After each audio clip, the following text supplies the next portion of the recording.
Hello friends, कैसे आप लोग। मुझे उम्मीद है आप लोग अच्छे होंगे। आज मैं आप लोगों के लिए एक धमाकेदार वीडियो लेकर आ चुका हूं। इस वीडियो के अंदर मैं आप लोगों को 10th क्लास का केमिस्ट्री करूंगा। अगर आप हमारे इस चैनल पे नए हैं तो चैनल को सब्सक्राइब करके बेल आइकन को प्रेस करें ताकि हम जो भी केमिस्ट्री का वीडियो लेकर आए सबसे पहले उसका नोटिफिकेशन आप तक पहुंचे। तो चलिए बिना किसी टाइम वेस्ट करते हुए हम लोग वीडियो की तरफ चलते हैं और यहाँ पे क्या लिखा हुआ है इसको पढ़ते हैं। तो आइए दोस्तों देखते हैं। यहाँ पे सबसे पहले आपको मैं बोलूंगा कि आप इसको स्क्रीनशॉट ले सकते हैं या फिर वीडियो के वॉच कर सकते हैं, साथ ही साथ आप कॉपी कलम निकाल करके लिख सकते हैं। तो देखिए मैं क्या लिखा हूं, केमिस्ट्री। केमिस्ट्री आपका साइंस का एक पार्ट है। साइंस में हम लोग को 3 बुक पढ़ना पड़ता है, पहला फिजिक्स, केमिस्ट्री और बायोलॉजी।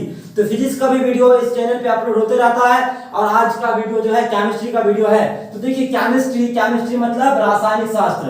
केमिस्ट्री मतलब क्या होगा, रसायन शास्त्र। रसायन शास्त्र अर्थात केमिस्ट्री जो कि 10th क्लास का है। आज हम लोग पढ़ने वाले अध्याय 1। कौन सा, चैप्टर 1 पढ़ने वाले हैं, यानी अध्याय 1। अब देखिए अध्याय 1 में जैसे आप केमिस्ट्री का अध्ययन खोलेंगे तो आपको सुनहरे अक्षरों में दिखाई देगा। पहला अध्याय का नाम है रासायनिक अभिक्रियाएं एवं समीकरण। बहुत ही सुंदर अक्षर में लिखा जाता है रासायनिक अभिक्रिया एवं समीकरण। तो आज हम लोग जानेंगे कि रासायनिक अभिक्रिया एवं समीकरण क्या होता है। तो आप देखते चलिए मेरे साथ साथ। देखिए पहला पॉइंट हम लोग जानेंगे कि रासायनिक समीकरण क्या होता है, रासायनिक समीकरण किसे कहते हैं या रासायनिक अभिक्रिया किसे कहते हैं। तो पहला पॉइंट लिखे आपके लिए, ये ऐसे परिवर्तन जिसमें नए गुणों वाले पदार्थों का निर्माण होता है उसे रासायनिक अभिक्रिया कहते हैं। कहने का मतलब ऐसा परिवर्तन जिसके कारण एक नए गुणधर्म वाले पदार्थ का निर्माण हो जाता है उसी को हम लोग रासायनिक अभिक्रिया कहलाते हैं। यानी ऐसा नया परिवर्तन होता है, इस तरह से रिएक्शन करेंगे कि दूसरा पदार्थ बन जाएंगे। जब एक पदार्थ को दूसरे पदार्थ के साथ रिएक्शन करेंगे तो तीसरा पदार्थ का निर्माण होता है, उसी को हम लोग रासायनिक अभिक्रिया कहते हैं। तो मुझे उम्मीद है कि आपको समझ में आ रहा होगा। इसी तरह आगे आइए कि अगला पॉइंट है आपके लिए बहुत ही ज्यादा उपयोग में है और बहुत ही ज्यादा इंपॉर्टेंट है, जानना आपके लिए बहुत ज्यादा महत्वपूर्ण है। तो देखिए दोस्तों क्या है अगला पॉइंट, ऐसे पदार्थ जो किसी रासायनिक अभिक्रिया में हिस्सा लेते हैं उन्हें क्या कहते हैं। ऐसे पदार्थ जो किसी रासायनिक अभिक्रिया में भाग लेता है या हिस्सा लेता है उन्हें क्या कहते हैं, तो उन्हें अभिकारक कहते हैं। क्या कहते हैं, अभिकारक कहते हैं। आपके लिए बहुत ज्यादा इंपॉर्टेंट है कि आपको पूछा जाएगा कि अभिकारक किसे कहते हैं, तो आप सीधे से जवाब दीजिएगा कि रासायनिक अभिक्रिया में भाग लेने वाले पदार्थ को ही अभिकारक कहते हैं। अगला पॉइंट है जो आपको पूछा जाएगा, उत्पाद। क्या पूछा जाएगा कि उत्पाद किसे कहते हैं। तो रासायनिक ऐसे पदार्थ जिनका निर्माण रासायनिक अभिक्रिया में होता है। ऐसे पदार्थ जब पदार्थ को रासायनिक किया जाता है, एक दूसरे से रिएक्शन किया जाता है, तो उनके फलस्वरूप जब रासायनिक होता है, रासायनिक अभिक्रिया होता है, तो उनमें भाग कौन लेता है, अभिकारक। अभिकारक भाग लेता है। भाग लेने के बाद जो फल बनता है, जो फल मिलता है, उसे हम लोग क्या कहेंगे, उत्पाद कहेंगे। यानी ऐसे पदार्थ जिनका निर्माण रासायनिक अभिक्रिया में होता है उसे उत्पाद कहते हैं। यानी रासायनिक अभिक्रिया हो जाने के बाद जो हमें एक प्रतिफल के रूप में मिलता है, उत्पाद को हम प्रतिफल भी कह सकते हैं। इसको उत्पाद बोले या प्रतिफल बोलिए। आइए अगला पॉइंट है। अगला पॉइंट मैंने जो लिखा है उसका है उदाहरण। अब आपसे पूछा जाएगा एग्जाम में कि रासायनिक अभिक्रिया का 5 एग्जाम्पल दे, 5 उदाहरण दे या 10 उदाहरण दे, तो आप कैसे लिख सकते हैं। तो वो भी आपका प्रॉब्लम आज सॉल्व हो जाएगा। अगर आप अभी तक केमिस्ट्री नहीं पढ़े पहला अध्याय तो वीडियो को वॉच करते रहिए और मेरे साथ साथ कॉपी में लिखते चलिए। यकीनन मुझे यकीन है कि आपको समझ में आएगा। तो देखिए अगला पॉइंट है कि अगला उदाहरण में पहला नंबर पे हम लिखें भोजन का पाचन। यानी हम लोग जो डाइजेशन करते हैं, भोजन करते हैं, फूड भोजन करते हैं, तो भोजन करने के बाद हमारे शरीर में जो भोजन का पाचन होता है किसके द्वारा होता है, तो रासायनिक अभिक्रिया के द्वारा हमारे अंदर भोजन का पाचन होता है। उसके बाद अगला पॉइंट है कि श्वसन। हम लोग जो सांस लेते हैं और कार्बन डाइऑक्साइड छोड़ते हैं और ऑक्सीजन गैस लेते हैं और कार्बन डाइऑक्साइड छोड़ते हैं, तो वो भी क्या है, आपका रासायनिक अभिक्रिया है। उसके बाद है अगला पॉइंट तीसरा नंबर, लोहे पर जंग लगना। आप देखते हैं कि कोई भी लोहे को ले लीजिए, लोहे का सामान को आप कुछ देर के लिए कहीं पे मिट्टी पे रख दीजिए, नमी पे रख दीजिए, तो क्या हो जाता है, उसमें ऊपर में मतलब जंग लग जाता है। तो ऐसा क्यों होता है, तो रासायनिक अभिक्रिया का उदाहरण है। अगला है आपके लिए बहुत ज्यादा इंपॉर्टेंट, मैग्नीशियम फीते का जलना। मैग्नीशियम एक फीता है जिसको अगर जलाएंगे तो उसमें जलता जो है तो वो भी रासायनिक अभिक्रिया है। अगला आपका है, घर में आप लोग दूध देखे होंगे, दूध का दही जो बनता है, दूध को कुछ देर के लिए रखा जाता है, दूध जब उसमें दही बन जाता है तो दूध का दही में परिवर्तन भी क्या है, रासायनिक अभिक्रिया। तो चलिए दोस्तों, जिस तरह आपको हम पढ़ाते जा रहे हैं उसी तरह वीवीआई पॉइंट जो आपके लिए मैंने लिख चुका है फिर से पुनः तो आप वीडियो को देखते चलिए। अगला पॉइंट है, मैं बहुत ही ज्यादा वीवीआई पॉइंट लेके आपके लिए, रासायनिक अभिक्रिया के प्रेक्षण। इसका मतलब, कहने का मतलब हुआ कि रासायनिक अभिक्रिया होता है तो क्या परिवर्तन दिखेगा। अगर रासायनिक अभिक्रिया हुआ तो उसमें आपको उसका परीक्षण क्या दिखेगा, यानी परिवर्तन कैसा दिखेगा।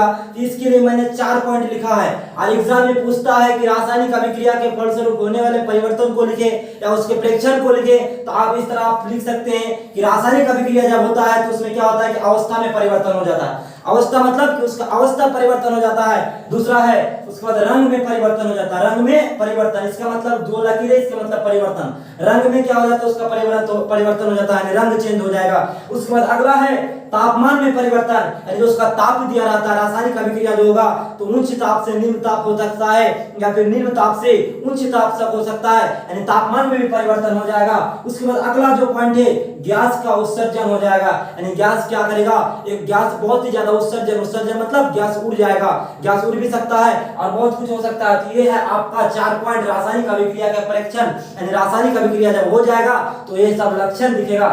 उसके बाद ये अगला वीवीआई पॉइंट बहुत ही ज्यादा यूजफुल, जो कि हम रासायनिक अभिक्रिया कैसे होता है, होने के बाद उत्पाद और अभिकारक कैसे बनता है। तो मैंने एक चार्ट बनाया, उसके थ्रू से आपको समझाने का कोशिश किए हैं, तो आप ध्यान से समझिए, आपको समझ में आएगा। तो मैंने क्या किया कि एक शब्द समीकरण लिया। क्या लिया? शब्द समीकरण। शब्द समीकरण में मैंने जिंक प्लस सल्फ्यूरिक अम्ल को लिया, यानी जिंक प्लस सल्फ्यूरिक अम्ल को लिया NH की तरफ से, यानी NH है तो ये अभिकारक होगा। क्या होगा? अभिकारक है। जिंक प्लस सल्फ्यूरिक अम्ल क्या किए, दोनों को जोड़ दिए, LHH को लिए, उसके बाद प्लस मैंने जोड़ा। किसको जोड़ा?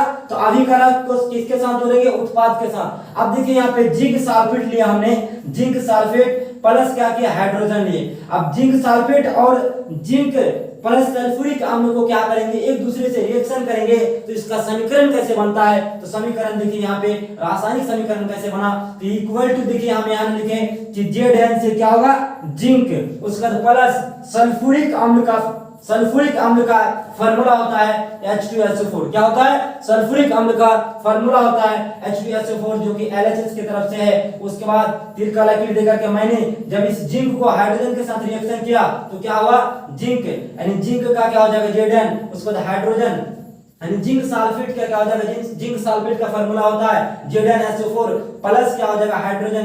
मैं आपके लिए आपका आरएच लिखा हूं। तो मैं इस पॉइंट को पढ़ाने से पहले एक आपसे रिक्वेस्ट करूंगा कि अगर आपको वीडियो अच्छा लग रहा है, अगर शुरू से आप वीडियो देख रहे हैं, तो आपसे मेरी एक छोटी सी रिक्वेस्ट है कि अगर इस वीडियो को आप लाइक कीजिए, शेयर कीजिए, ज्यादा से ज्यादा कमेंट कीजिए, ताकि हम इससे ज्यादा केमिस्ट्री का बेहतरीन वीडियो बना पाए। और बेहतरीन वीडियो बनाएंगे तो आपका जो मैट्रिक का एग्जाम होने वाला है उसमें आपको सहयोग मिले। तो चलिए बिना किसी देर करते हुए अगला पॉइंट है। अगला पॉइंट मैंने आपके लिए लिखे है रासायनिक समीकरण। अब देखिए रासायनिक समीकरण क्या होता है कि रासायनिक समीकरण किसे कहेंगे, रासायनिक समीकरण को हम लोग कैसे बनाते हैं, समीकरण केमिस्ट्री में रिएक्शन कैसे किया जाता है, उसके बारे में मैंने यहाँ पे कुछ पॉइंटें लिखी है। जैसे मैंने लिखा है कि रासायनिक अभिक्रिया कौमा रासायनिक समीकरण द्वारा निरूपित की जाती है, यानी रासायनिक अभिक्रिया को रासायनिक समीकरण द्वारा निरूपित की जाती है। उसके बाद है रासायनिक समीकरण में तत्वों के प्रतीक या अभिकारक और उत्पादों के रासायनिक सूत्र उनकी भौतिक अवस्था के साथ लिखे जाते हैं। कहने का मतलब कि रासायनिक अभिक्रिया में क्या होता है कि उत्पाद हो, यानी तत्वों के उत्पादों या अभिकारक को रासायनिक सूत्र उनकी भौतिक अवस्था के द्वारा लिखा जाता है, यानी उसके भौतिक अवस्था, जिस तरह तत्व का व्यवहार होता है, उसका भौतिक गुण होता है, फिजिकल जो गुण होता है, उस हिसाब से क्या करते हैं हम लोग रासायनिक अभिक्रिया में तत्वों को सजाते हैं। अगला लिखे है इसी में मैंने कि रासायनिक अभिक्रिया में एक बात का परिस्थिति रखना जरूरी है, एक बात का ध्यान रखना जरूरी है। अभिक्रिया करते समय, रासायनिक अभिक्रिया करते समय हमको इस बात का आवश्यक परिस्थितियां पता करना है कि रासायनिक अभिक्रिया में आवश्यक परिस्थितियां कैसा होता है। जैसे मैंने लिखा है कि ताप, दाब, उत्प्रेरक आदि को तीर के निशान के या नीचे दर्शाया जाता है, या ऊपर या नीचे क्या किया जाता है, दर्शाया जाता है। रासायनिक अभिक्रिया में क्या होता है कि अभिकारक में एक परिस्थिति, यानी ऐसे परिस्थिति को क्या करना है, याद रखना पड़ता है। जैसे में मैंने लिखा है कि दाब, उसके बाद ताप है, उसके बाद उत्प्रेरक है, आदि को तीर के निशान के ऊपर या नीचे क्या किया जाता है, दर्शाया जाता है। तीर का निशान से क्या करते हैं हम लोग, ऊपर या नीचे क्या करते हैं, दर्शाते हैं। आगे आइए, अगला पॉइंट है, बहुत ही ज्यादा वेरी पॉइंट है कि रासायनिक अभिकरण को किस तरह हम लोग संतुलित करते हैं। रासायनिक अभिक्रिया को संतुलित करना क्या है, रासायनिक अभिक्रिया को संतुलित करना। तो मैंने लिखा है कि रासायनिक द्रव्यमान संरक्षण का नियम किसी भी रासायनिक अभिक्रिया में द्रव्यमान का ना तो निर्माण होता है और ना ही विनाश होता है। यानी पहला पॉइंट लिखे है कि रासायनिक समीकरण को जब हम संतुलित करेंगे, रासायनिक अभिक्रिया को जब हम संतुलित करेंगे तो किस प्रकार संतुलित करेंगे। तो आपका बोला है कि द्रव्यमान सिद्धांत के अनुसार क्या होता है कि रासायनिक अभिक्रिया ना तो द्रव्यमान ना तो निर्माण होगा और ना ही नष्ट होगा। कि हम लोग रासायनिक अभिक्रिया को किस तरह संतुलित करेंगे, किस तरह संतुलित करते हैं, बहुत ही ज्यादा आसान तरीके से मैं आपको इस वीडियो के अंदर बता रहा हूँ। तो आप क्या कीजिए, लिखते चलिए मेरे साथ साथ और समझते चलिए, और बहुत ही ज्यादा आपको मेहनत करना पड़ेगा मेरे साथ साथ, तभी आप आने वाले समय में मैट्रिक का एग्जाम में अच्छा नंबर स्कोर उठा सकते हो। तो चलिए दोस्तों, लेट की बात की अगला पॉइंट में हम चलते हैं। तो अगला पॉइंट, रासायनिक समीकरण को संतुलित करने के लिए, रासायनिक अभिक्रिया को संतुलित करने के लिए क्या करना पड़ेगा। तो देखिए यहाँ पे मैंने लिखा है रासायनिक अभिक्रिया के पहले अभिकारक, क्या लिखे हैं, अभिकारक। रासायनिक अभिक्रिया के पहले अभिकारक एवं उनके पश्चात मतलब बाद, पहले और पश्चात मतलब क्या होता है, बाद उत्पन्न प्रत्येक तत्व के परमाणुओं की समान होनी चाहिए। यानी रासायनिक अभिक्रिया के पहले अभिकारक एवं उनके पश्चात उसके पश्चात उत्पाद प्रत्येक तत्व के परमाणु की समान होना चाहिए। यानी कहने का मतलब पहले अभिकारक का और उसके पश्चात बाद, यानी प्रत्येक तत्व, जितना भी तत्व को आप लेंगे उसका परमाणुओं की संख्या क्या होनी चाहिए, दोनों का समान होना चाहिए, तभी आपका समीकरण क्या होगा, संतुलित हो जाएगा। आगे आइए, हम लोग आप उसका संतुलित करते हैं। आपने देखा है कि मैंने रासायनिक समीकरण को पॉइंट के हिसाब से संतुलित किया है। अभी मैं इसको क्या करूंगा, चरणबद्ध संतुलित करूंगा। क्या करूंगा, चरणबद्ध संतुलित करना, यानी हीट एंड ट्यूटोरियल मेथड। क्या बोलेंगे, हीट एंड ट्यूटोरियल मेथड में हम लोग क्या करेंगे, रासायनिक अभिक्रिया को संतुलित करेंगे। तो मुझे उम्मीद है कि आपको समझ में आ रहा होगा।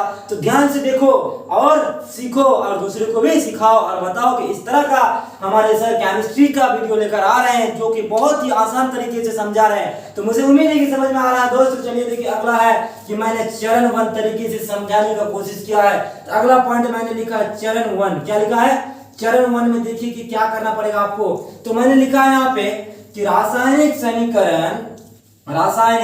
समीकरण लिखकर कोमा प्रत्येक सूत्र में चारों ओर बक्सा बना लीजिए। क्या कीजिए कि जितना भी रासायनिक अभिक्रिया को बनाने के लिए आप सूत्र लेंगे उसके चारों ओर पहले क्या कर लीजिए, बक्सा बना लीजिए। तो मैंने देखिए यहाँ पे क्या किया, एक बक्सा बनाया, इसके बाद प्लस का चिन्ह दिया, दूसरा बक्सा यहाँ तीर का लकीर दिए, उसके बाद मैंने यहाँ पे एक बक्सा बनाया, फिर प्लस का चिन्ह, मैंने चार को बक्सा मैंने क्या कर लिया, बना लिया। जिस तरह से मैंने लिखा कि रासायनिक समीकरण लिखकर, जैसे मैंने यहाँ पे रासायनिक समीकरण लिखे Fe, क्या लिखे, Fe को रिएक्शन करवाएंगे H2O के साथ। ठीक है, Fe को किसके साथ रिएक्शन कराएंगे, H2O के साथ। तो देखिए मैंने पहले रासायनिक समीकरण Fe प्लस H2O लिख दिए।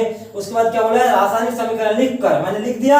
उसके बाद प्रत्येक सूत्र में, यानी प्रत्येक सूत्र, यह सूत्र क्या है, Fe है, यहाँ पे H2O है, प्रत्येक सूत्र में क्या कीजिए और बक्सा बना लीजिए। तो मैंने यहाँ पे बक्सा बना लिया, यहाँ पर मैंने बक्सा बना लिया। अब इसको क्या करेंगे, आपका अभिकारक है, क्या है, अभिकारक है। अब इसको हम रिएक्शन करवाएंगे। जब इसको रिएक्शन कराते हैं, यानी फेरस को किसके साथ, हाइड्रोजन के साथ अगर रिएक्शन करवाते हैं तो फेरस हाइड्रोक्साइड प्राप्त होता है, यानी FeO3 प्राप्त होगा, प्लस क्या हो जाएगा, H2 आपका जल बन जाएगा। इधर क्या बन जाएगा, H2 प्लस H2 क्या हो जाएगा, जल बन जाएगा। तो ये है आपका रासायनिक समीकरण को पहले चरण में संतुलित करने का तरीका। तो मैंने यहाँ पर भी इसके नीचे एक लाइन लिखा है, तीर का लकीर देखिए कि संतुलित करते समय, किस समय, संतुलित करते समय, जब आप रासायनिक समीकरण को क्या करेंगे, रासायनिक अभिक्रिया को संतुलित करेंगे, तो उस समय क्या करना है, संतुलित करते समय बक्सा के अंदर, यानी बक्सा के अंदर आप क्या करना, छेड़खानी नहीं करना। देखो दोस्तों, आपको रासायनिक अभिकारक अगर संतुलित करना है तो जो बक्सा बनाएंगे उसमें आप अपने मन से दिमाग नहीं लगाएंगे, उसकी छेड़छानी नहीं करेंगे, छेड़खानी। जैसे संतुलित करते समय बक्सा के अंदर कुछ भी परिवर्तन नहीं कीजिए। क्या करना है, कुछ भी आपको परिवर्तन नहीं करना है, किसमें, अभिकारक में। जब आप रिएक्शन कराएंगे अभिकारक को तो उत्पाद आपका बनेगा ही बनेगा, उत्पाद आपको प्रतिफल मिलेगा ही मिलेगा। आइए अगला चरण 2 में क्या बोल रहा है दोस्तों। तो देखिए चरण 2 में मैंने लिखा है कि समीकरण में उपस्थित विभिन्न तत्वों के परमाणुओं की संख्या नोट करें। पहले समीकरण में जो उपस्थित विभिन्न तत्वों के परमाणुओं को नोट करें। क्या करें? परमाणु संख्या नोट करें। जैसे मैंने 3 तत्व लिया। क्या तत्व लिया? 3 को तत्व लिए हैं और चरण 2 के हिसाब से मैंने इसको अभिकारक को क्या करेंगे? संतुलित करेंगे, यानी रासायनिक अभिकारक को संतुलित करेंगे। देखिए इसको कैसे करते हैं। पहला मैंने लिया Fe, दूसरा लिए H, उसके बाद लिए यहाँ पे लिया मैं O। अब देखिए 3 तत्व लिए हैं, यहाँ पे देखिए अभिकारकों में परमाणु की संख्या, इसको ले लिए LHS। LHS मतलब LH लिए, LHS की तरफ इसको ले लिए, जैसे FeH प्लस यानी HO है, तो मैंने इसका अभिकारक में परमाणु की संख्या क्या होता है कि Fe का 1 होता है, उसके बाद हाइड्रोजन का 2 होता है और उसके बाद ऑक्सीजन का क्या होता है 1 होता है ना। तो ऑक्सीजन का क्या होता है 1 होता है। आइए इसमें क्या अभिकारक में परमाणु की संख्या LHS की तरफ इतना है 1 2 1 2 1, सीधी सी बात है 1 2 1, यानी FeHO 1 2 1 अभिकारकों में परमाणु की संख्या। अगर ये मैंने लिखा है यहाँ पे उत्पाद में परमाणु की संख्या, किसमें? उत्पाद में परमाणु की संख्या क्या होगा? तो देखिए मैंने उत्पाद में इसको ले लिए RHS। क्या लिए? RHS की तरफ से देखिए उत्पाद में परमाणु की संख्या क्या है कि यहाँ पे था आपका अभिकारक में परमाणु की संख्या 1 था, यहाँ पे क्या हो गया 3 हो गया। क्या हो गया दोस्तों? 3 हो गया। यहाँ पे 1 था, जब अभिक्रिया रिएक्शन कराए तो यहाँ पे देखिए 1 से क्या हो गया 3 हो गया। उसके बाद हाइड्रोजन में कितना था? 2 था, तो इसमें कोई भी चेंजिंग नहीं हुआ। यहाँ पे उत्पाद में आपका कितना है 2 है ना, दिखाई दे रहा है आपको 2 है। आगे आइए ऑक्सीजन में, देखिए ऑक्सीजन में कितना है 1 था, इसमें चेंजिंग होकर के आपके देखिए यहाँ पे अभिकारक में 1 था, यहाँ पे चेंजिंग हो गया, RHS में कितना, उत्पाद में कितना आ गया। तो चलिए दोस्तों देखिए मैं अगला पॉइंट आपके लिए लेकर आ चुका हूँ। अगला पॉइंट में है कि हम क्या पढ़ाने वाले हैं। तो मैं इस पॉइंट को आपको बताने से पहले एक रिक्वेस्ट करेंगे फिर से कि अगर आपको मेरी वीडियो शुरू से लेकर अभी तक समझ में आया है, आप मेरी वीडियो से आपको कुछ हेल्प मिला है, थोड़ा बहुत ही अगर आपको हेल्प मिला है, तो वीडियो को लाइक कीजिए, शेयर कीजिए, ज्यादा से ज्यादा कमेंट करें और दोस्तों तक फैलाएं इस वीडियो को, ताकि आने वाला 2023 में जो भी छात्र मैट्रिक का एग्जाम देगा उसको इस वीडियो से बहुत ही ज्यादा हेल्प हो सके। मैं आप लोगों के लिए वीडियो लेकर इसलिए आता हूं क्योंकि आप लोग आने वाला भविष्य में क्या करें, बेहतरीन नंबर लेकर आए मैट्रिक में, और साथ ही साथ आप लोग भी मुझे मदद करें कि मैं इस तरह के नए केमिस्ट्री का वीडियो यानी नए टॉपिक पे अच्छी तरह से समझा सकूं और आप लोगों का मदद कर सकूं। तो चलिए अगला पॉइंट है आपके लिए, मैंने लिखा है चरण 3। क्या लिखे हैं? चरण 3। इससे पहले मैं चरण 1 चरण 2 आपको बताया, तो आप देखिए चरण 3 में क्या है कि सबसे अधिक परमाणु वाले, सबसे ज्यादा अधिक परमाणु वाले तत्व को अभिकारक या उत्पाद की साइड अनुचित गुणांक लगाकर सूचित कीजिए। कहने का मतलब है कि सबसे अधिक परमाणु वाले तत्व को अभिकारक या उत्पाद की साइड अनुचित गुणांक लगाकर सूचित कीजिए। जैसे मैंने किया है कि जैसे सबसे ज्यादा अधिक मतलब पाएगमल तत्व जैसे Fe लिए हैं प्लस H2O लिए हैं, H2 में क्या किया मैंने उसके साइड अभिकारक के साइड में मैंने यहाँ पे 4 लिखा है। क्या लिखा है? 4 लिखा है। जब इसको हम लोग रिएक्शन करवाएंगे, ये आपका क्या है अभिकारक है, जब अभिकारक को हम लोग रिएक्शन करवाते हैं, अभिक्रिया करते हैं, तो यहाँ पे देखिए आपका उत्पाद आया है। जैसे यहाँ पे Fe, तो यहाँ पे Fe आया है, उसके बाद यहाँ पे देखिए Fe3 हो गया, उसके बाद O4 हो गया, यानी यहाँ पे O था, यहाँ पे 4 लगा हुआ है, यानी इसमें गुना होगा तो यहाँ पे O4 आ गया, यानी Fe3O4 प्लस क्या हो गया यहाँ पे आपका हाइड्रोजन गैस बन गया। क्या बन गया? हाइड्रोजन गैस बन गया। यानी इस अभिक्रिया को जब रिएक्शन करवाए, इसका मतलब है तीर का लकीर का मतलब होता है रिएक्शन करवाना। क्या करना? रिएक्शन करवाना। तो मैंने जब इसको क्या किया Fe प्लस और H2O का रिएक्शन करवाए, इन दोनों का रिएक्शन एक दूसरे से करवाए, तो यहाँ पे मुझे उत्पाद के रूप में क्या मिला Fe3O4 प्लस क्या मिला H2 यानी हाइड्रोजन यानी जल मिला, है ना। अब देखिए चरण 4 में क्या है कि चरण 4 में मैंने 3 तो आपको समझ में आया होगा। अब चरण 4 को समझिए क्या बोल रहा है कि सभी जितना भी तत्व है, सभी तत्वों के परमाणुओं को 4 यानी चरण 3 की भर्ती कीजिए। चरण 3 की क्या कीजिए? भर्ती कीजिए, यानी 3 से भर्ती करेंगे। जैसे देखो यहाँ पे है, इसके पहले हमने क्या किया 3 से इसको क्या कर दिए? गुना कर दिए, मल्टीपल कर दिए, प्लस यहाँ पे 4 में क्या किया मैंने H2O को क्या कर दिया? मल्टीपल है दोनों। जब इसको हम लोग रिएक्शन करवाएंगे, जब इसको रिएक्शन करवाते हैं तो यहाँ पे क्या होता है कि आपका जो उत्पाद बनेगा Fe3O4 आएगा, प्लस क्या हो जाएगा कि यहाँ पे आपका गुणांक के रूप में क्या आ जाएगा 4 लग जाएगा, यहाँ पे H2 आपका क्या बन जाएगा? जल बन जाएगा। तो देखिए मैंने उसके बाद यहाँ पे लिखे हैं सभी तत्वों के परमाणुओं की संख्या अभिक्रिया के दोनों समान होनी चाहिए, दोनों ओर क्या होनी चाहिए, समान होनी चाहिए। जितना भी तत्वों का हम लोग क्या करेंगे, अभिक्रिया करवाएंगे, तो उसका क्या होनी चाहिए कि दोनों अभिकारक और उत्पाद यानी दोनों साइड में उसका परमाणु की संख्या अगर समान है तो आपका समीकरण क्या है, संतुलित है। अगर उसका परमाणु की संख्या अगर समान नहीं है, अगर गड़बड़ है यानी कहीं पे ज्यादा हो रहा है कहीं पे कम हो रहा है, तो इसका मतलब आपका समीकरण क्या है, संतुलित नहीं है, असंतुलित है। तो समीकरण को संतुलित करने के लिए लास्ट पॉइंट आज का क्लास का मैंने लास्ट पॉइंट लिखे हैं कि सभी तत्वों के परमाणुओं की संख्या अभिकारक की दोनों ओर क्या होनी चाहिए, समान होनी चाहिए, यानी बराबर होनी चाहिए। यानी अभिकारक की तरफ जितना है उत्पाद की तरफ उतना होना चाहिए। अगर मैंने यहाँ 3 लिखा है यानी 3 लिखा है प्लस 4 लिखा है, तो 3 और 4 जब इसे आप जोड़ेंगे तो 3 और 4 यहाँ पे फूट जाएगा, क्योंकि आपको यहाँ पे समीकरण जब अभिक्रिया कराते हैं तो तत्व में जाके लग जाता है। तो आपका ये 3 और 4 क्या है, यहाँ पे बराबर होगा, इस साइड भी जितना है उस साइड भी उतना है। इसका मतलब समीकरण क्या है आपका, आशा कर ले कि हम निराशा कर ले, बोलो ना यार, हंस रही हो यार, आशा करें कि निराशा, आशावादी की निराशावादी, बोलो धनात्मक सोच की ऋणात्मक सोच, आशावादी। तो चलिए हम आशा करते हैं कि इस तरह का वीडियो मैं क्या करूं आपके लिए, फिर से मैं कल लेकर आऊं।